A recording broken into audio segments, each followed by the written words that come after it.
Have you ever seen a landscape so bizarre your brain couldn't process it? That feeling of pure wonder is what travel is all about. It's about breaking free from the everyday and stepping into a dream. Japan is a country full of these moments, where ancient traditions meet futuristic cities. But venture off the beaten path, and you find places that seem to defy nature. Landscapes that feel like another planet. This isn't your typical travel guide. We're going to show you what it feels like to be there.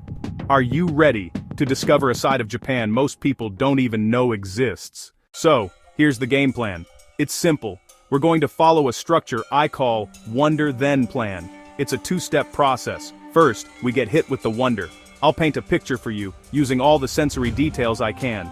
Feel the cool mist on your skin, smell the sulfur in the air, hear the rustling of a million bamboo stalks. We'll dive into what makes each of these 9 places feel so incredibly surreal. This is the part that gets you excited, the part that makes you say, I have to see this for myself. It's all about capturing that initial spark of curiosity and pure amazement. After we've soaked in the wonder, we get practical. This is the plan part of our journey. For each of the 9 unbelievable locations, I'll give you the essential information you need to actually make a trip happen. We're talking clear, no-nonsense advice. I'll include a quick, interesting historical fact to give you some context, because knowing the story behind a place makes the experience so much richer. It connects you to the past and helps you understand what you're seeing on a deeper level. You're not just a tourist, you're an explorer connecting with history. Then, we'll cover the nuts and bolts.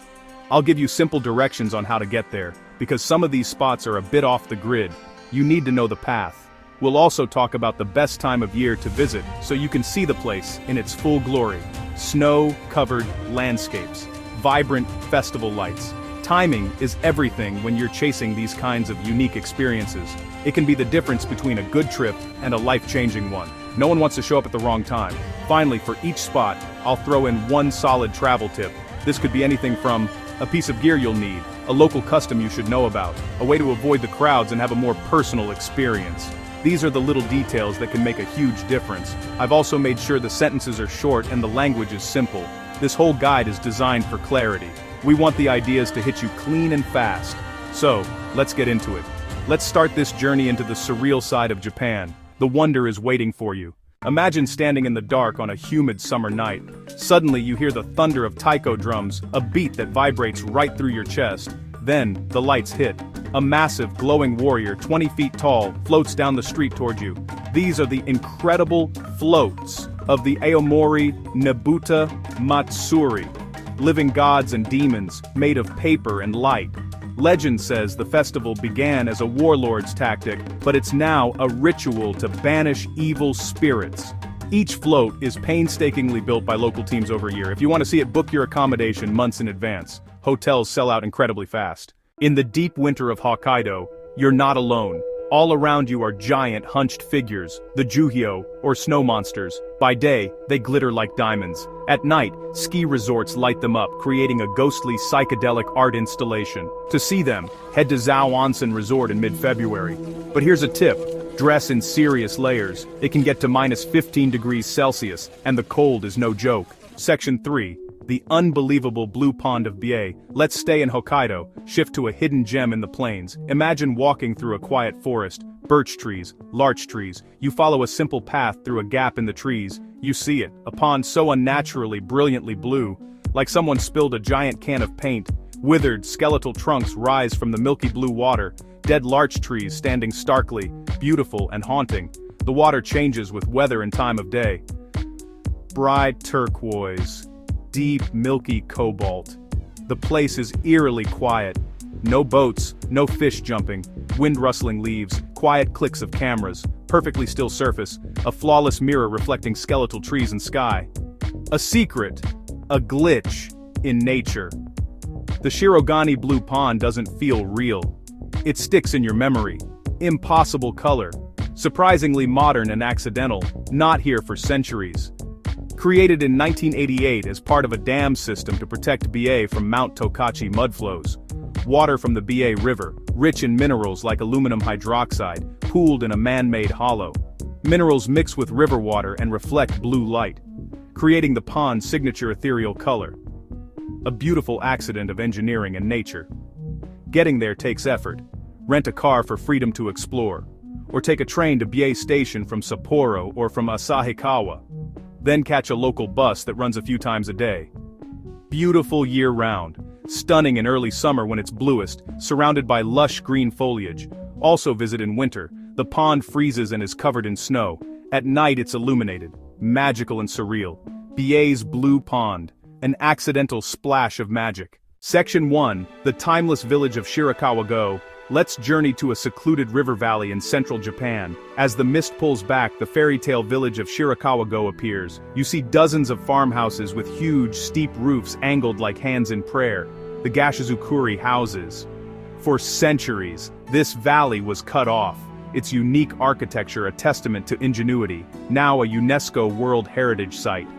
Winter is stunning, but my tip is to stay overnight in a farmhouse for an unforgettable experience.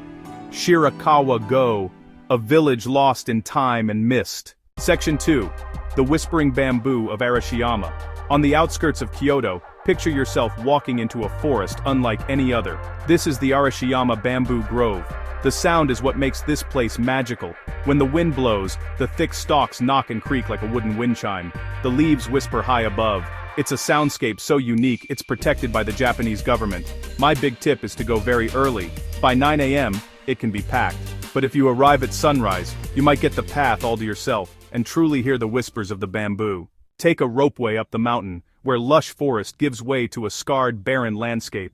You've arrived in Owakudani, the great boiling valley. Plumes of volcanic gas hiss from vents, staining the mountainside yellow. This is a raw, unfiltered look at the volcanic heart of Japan, once known as Hell Valley.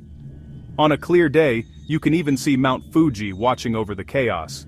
My tip is to try the famous Kuro Tamago, black eggs boiled in the hot springs.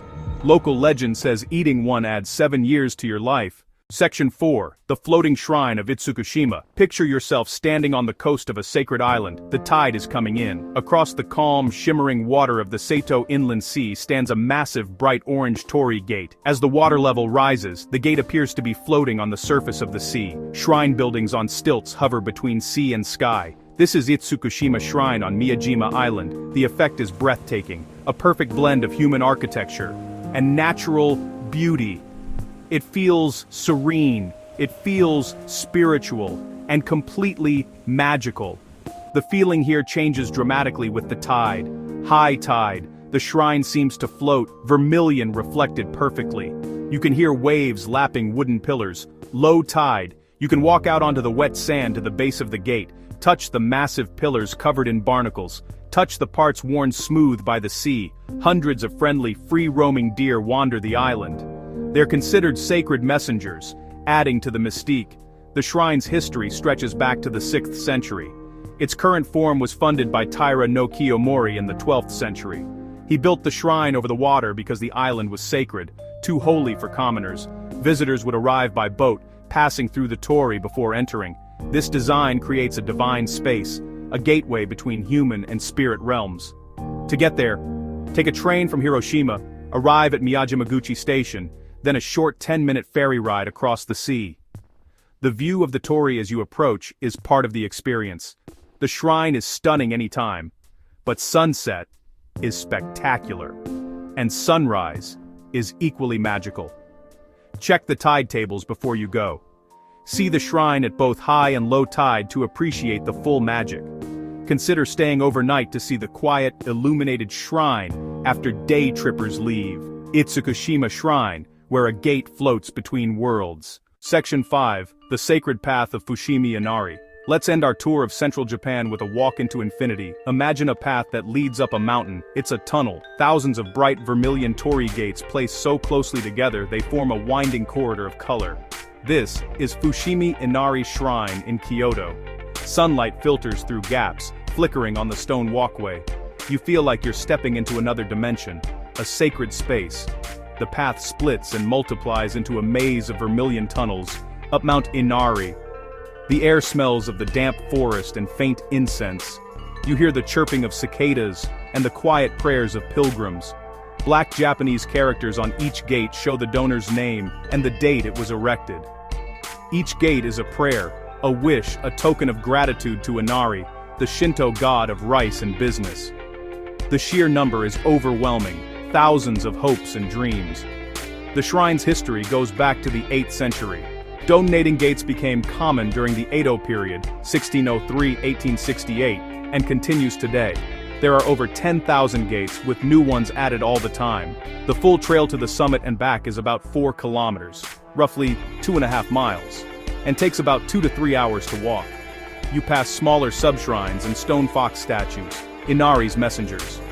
The shrine is just south of central Kyoto, directly opposite JR Inari Station, a 5-minute train ride from Kyoto Station. It's open 24/7 and free to enter. Lower paths can get very crowded. My tip, keep climbing. Further up, there are far fewer people. After the first main loop, the crowds thin dramatically, and you can find sections where you're completely alone, surrounded by endless gates. Fushimi Inari, a labyrinth of 1,000 prayers. Let's head south to Japan's Seto Inland Sea. Imagine you're on a small ferry cutting through calm, sparkling waters dotted with green islands. As you approach one of them, you see something strange on the shore. A giant bright yellow pumpkin covered with black dots, sitting at the end of a pier.